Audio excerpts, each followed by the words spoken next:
Good morning.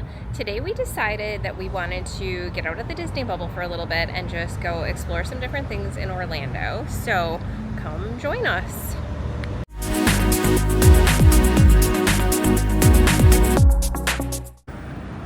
All right, we're at our first stop of the day and we decided to check out this gigantic McDonald's here in Orlando. Now this is the largest McDonald's by square footage in the world. There is, I believe, a McDonald's in overseas. I can't remember which country that is actually taller. However, this is the largest by square footage. So they also offer some unique menu items. So we're gonna stop here for breakfast and check it out. When you step into the first floor of the world's largest McDonald's in Orlando, it feels more like an entertainment center than a fast food spot. The main level is huge, with the ordering counter front and center and a massive menu that includes not just burgers and fries, but also pizzas, pastas, and even specialty desserts you won't find at a regular McDonald's. We went here for breakfast and they also had specialty breakfast items that you also will not find at any other regular McDonald's. There are plenty of tables spread out for families, plus there's big windows that let in lots of light. The space is colorful, lively, and buzzing with energy. It's the perfect first impression before you head upstairs to see what else this giant McDonald's has to offer.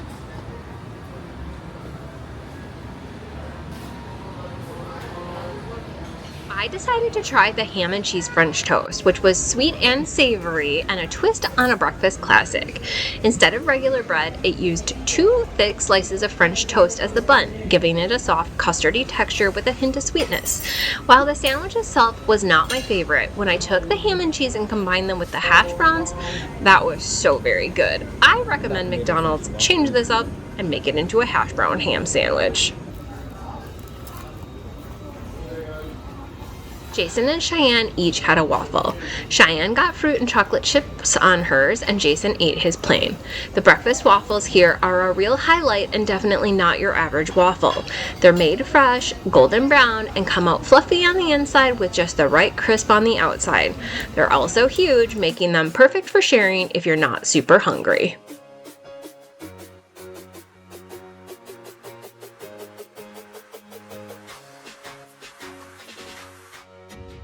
After our breakfast and enjoying the downstairs items, we decided to head upstairs and see what else this massive McDonald's had to offer. The vibe completely changes as you walk up. The second floor is all about fun and entertainment. There is a huge arcade packed with games for kids and adults. From racing simulators to claw machines, you're gonna find something for everyone.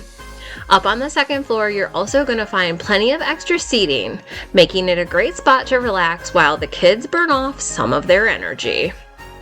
Now note that if you come here for breakfast, this upstairs section does not always open right when the McDonald's does. This did not open on the day we were here until after we were eating, and it was around 9 a.m.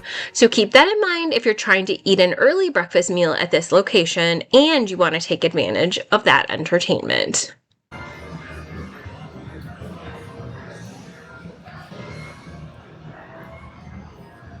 And then they also have this play area for your little ones that is massive.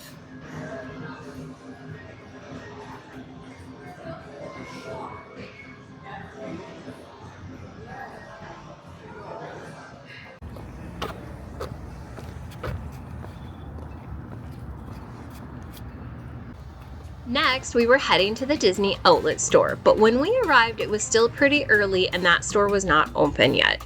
So we decided to go across the street and check out this little gift shop that was on the opposite side of the main road next to the mall. And it was selling fun Disney souvenirs. The store was exactly what you would expect from a Disney souvenir store. There were shirts, kids' toys, magnets, keychains, Loungeflies, pins, and pretty much anything Disney branded that you were looking to find. The store was pretty expensive for Disney licensed items and certainly cheaper than what you would find within the Disney theme parks and resorts. We did end up picking up a few things here. I got a couple of t-shirts that I thought were pretty cute, and then we also picked up a magnet for a friend of ours who collects magnets, and there were some cute keychains and other little handheld things that we also picked up at this store, so definitely a good find.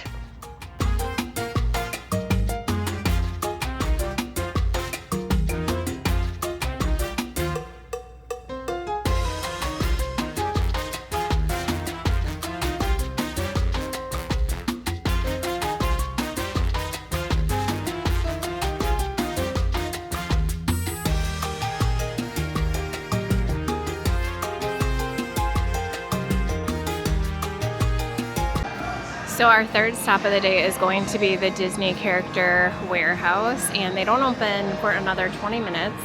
And this is already the line, which is a little bit crazy. But we'll see how long it actually takes us to get in once the store opens, and then we'll do a quick tour of what all is inside. The Disney outlet store line moved pretty fast. All in all, it took us about 15 minutes to get inside. However, this was one of the craziest shopping experiences I've ever had, and I clearly didn't know what I was getting myself into. I'll explain why in a little while.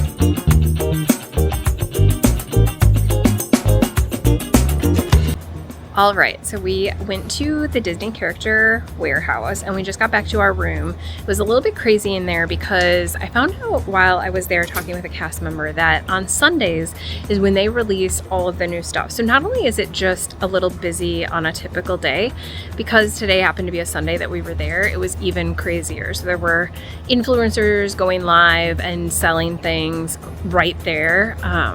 To their audiences, which was a little bit interesting.